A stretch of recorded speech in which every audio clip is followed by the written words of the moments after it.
Brand, like it was an official Kenny Rogers. Of clothing? Apparently, it was a Kenny Rogers like It might fit, it might not. Country western jacket. You got to know when to fold it. It was phenomenal. JP wore it during the You got to know Oklahoma when to number. hang it. Oh, that's right. You gotta know when to fold it.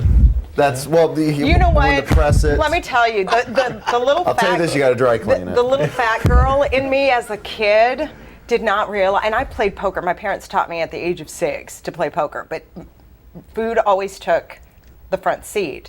When I heard that song, I thought it was about food. When you're sitting at the table, that's what put it into my head. Like you gotta know, like a fold-over sandwich? Is it a fold-over sandwich? Yes, you hear what you want to hear, and when I heard that song, I literally thought it was about the dinner table. She was like, and then you gotta know when to run. Like you just had too much. Never run. But at no point do you eat the food, apparently. No. You hold it, you fold it, you walk away, you run from it. That's when the deal is done.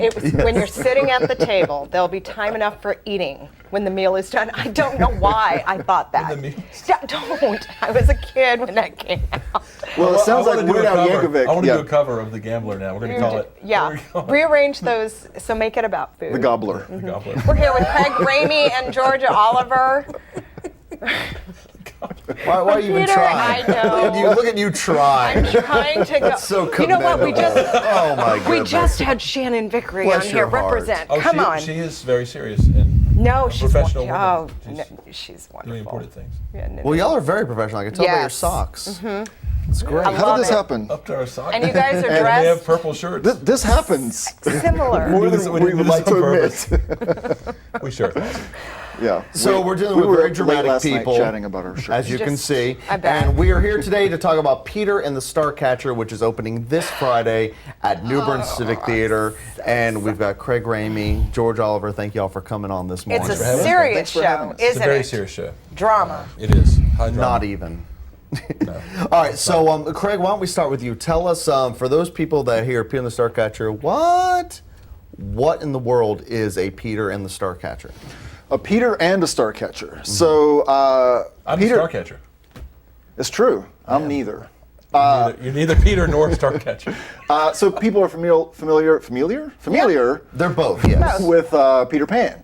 And so it's the same Peter of Peter Pan, but it's more of the early years, the origin story of how he got his name, kind of how he got connected with the Lost Boys and Captain Hook, and kind It's of the what origin story of Captain Hook, exactly. And He was the best character anyway, right? but he's not on the title. So I'm Not the on the title. Starcatcher. I don't know if I told you that. Once my or name, twice. yeah, first Once or name Star, twice. last name Catcher. What are you doing? And so so it shows the adventures that they have together and kind of the the magic of the star stuff and how it allows them to fly and all the special things that go along with that without giving too much away. But so if you're ever wondering kind of how Peter Pan got to where he is and how Captain Hook got to where he is and why do they not like each other? What's the relationship they've had through the years? And so I hear that you're a Starcatcher in this, George. I am the Starcatcher. So tell us, Just throw a star at him, he'll catch it. What is this star stuff that your character is trying to catch? So this prequel was written by Dave Barry. Okay, Dave Barry, the humor columnist from the Miami Herald forever, really funny novelist. And I think he came up with this. But star stuff is things like when there's a shooting star or a star falls to Earth, it's what's left, and it's a magical powder. I think maybe in the Disney version they call it pixie dust. Pixie I think dust, that's star yes. stuff. And it causes magical things to happen, and it kind of lets you be who you want to be. And so Peter, who wants to always be a boy, and he wants to fly, it's what star stuff makes him do that. There's a scene in the play where some star stuff goes in the water, and there are fish who always wanted to be mermaids turn into mermaids, and so that's a fun. That's a fun scene. But we're not going to talk about Yeah, you just got why to see it's the show to see fun. about that there. Well, tell us about, now this is a, I guess you can call it a straight show, but the truth is I know that there's some music and some dance, so you get the best of all kinds of worlds with this. But Craig, you start and George chime in. What is kind of the tone of this show? When people come and see this show, what type of show are they going to see? Well, I mean, I'd say it's closer to a comedy, fun, we definitely laugh all the way through it, and as people have come in and out through rehearsal, they've been laughing quite a bit as well. But yeah, it's just kind of silly, playful. Imagine that we're all kids in a sense, creating the story as we go along. So it's very light and playful, but lots of laughing, a little bit of singing and dancing mixed in, but it's very silly singing and dancing. As you very well saw. It is, and it's done, the style that Willie Sumner has done here, and the production design is very spare. So it's like a black box theater. There's not set changes. You have these platforms that people are on. They do a lot of neat things with lighting, and there are some props, but most of the props are household items. So instead of having a pirate sword, you might have a plunger. Right. Instead of a ship's wheel, you have a unicycle. I mean, there are things that are, instead of a bird, you have yellow kitchen gloves. And so there's some neat things going on.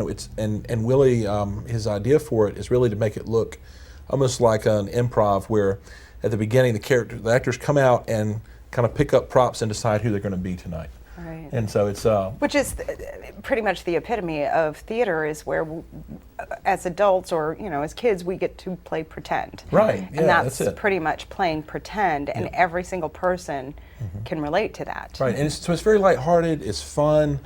There is some music, but the music is, I call it silly singing. Nobody cares about the harmonies or the notes ish. Yeah, exactly. But it's light, it's fun, and with what's going on stage, you almost don't care whether somebody's singing a perfect C or G or whatever it's supposed to be. There's kind of a vaudeville style to the show because because pretty much almost everybody plays at least one or two, multiple roles. That's right. That's and right. narrators too, which is also an interesting twist. Is you'll be in your character and then you'll kind of step out of that character and be a narrator for bits that move along. And the actors become the scene sometimes. Like there's a scene where we act as walls that some of the characters are walking through. Right. And so it's one of those shows where there's very little downtime. Everybody's on stage almost all the time, doing different things, running around, and so it's high energy, a lot of fun, and it's family friendly. It's a great family show. How did because you got Abigail Leffler playing Smee, which is my personal favorite. Yes. Smee has always been Hook's that's my sidekick, man. Smee. Yeah. That's my man. But she's playing Smee. You're playing Blackstash, aren't you?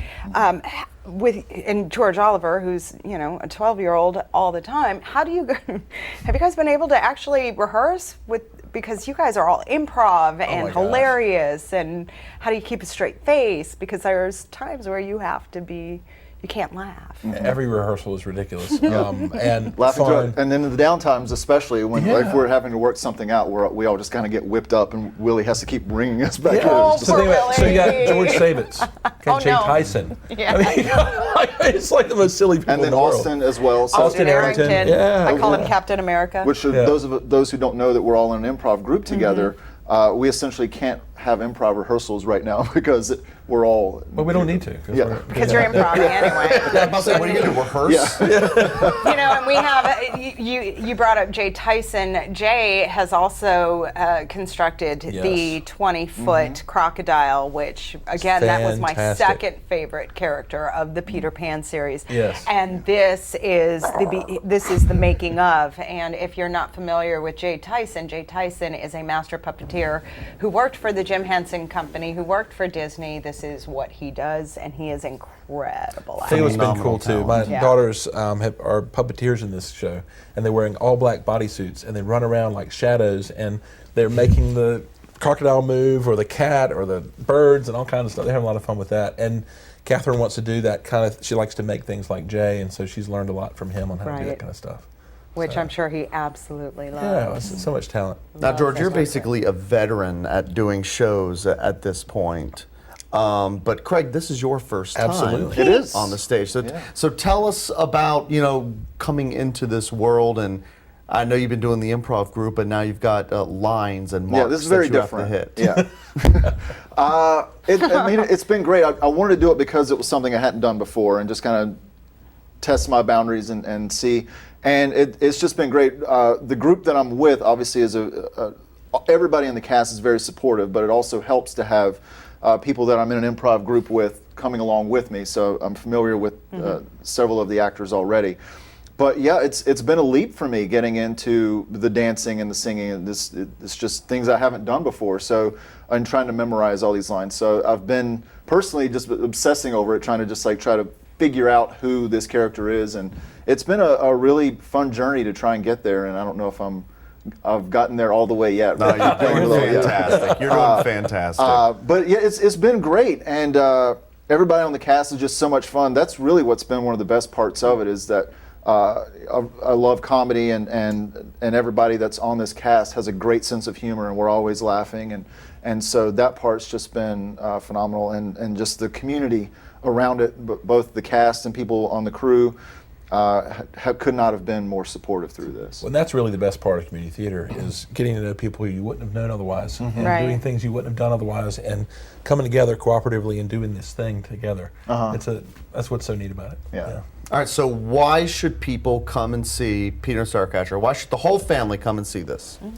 Well, it's the only play running this weekend. Valid. It is fun. Okay, so it reminds me of 80 Days. It's just silly. There's nothing bad about it. It's nothing you need to worry about your kids seeing. It is just a really good time, and everybody knows the Peter story, and so to kind of add to that canon or that lore is really a neat thing. And so what do you think people are going to take away from the Peter Pan story, Craig, after they see this show?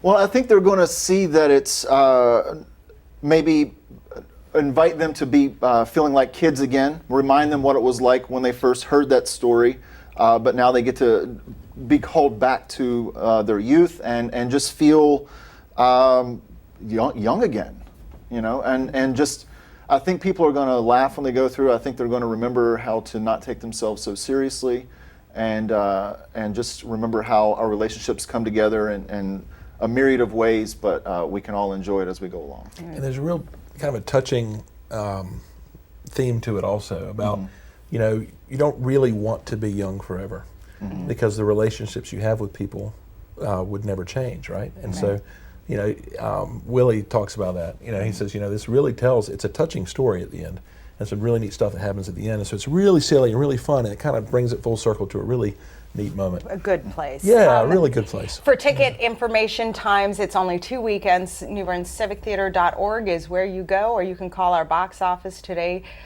through the rest of the week, 10 a.m. to 4 p.m., 633-0567. You can purchase them online, you can call in, or you can walk in to our offices, 412 Pollock Street.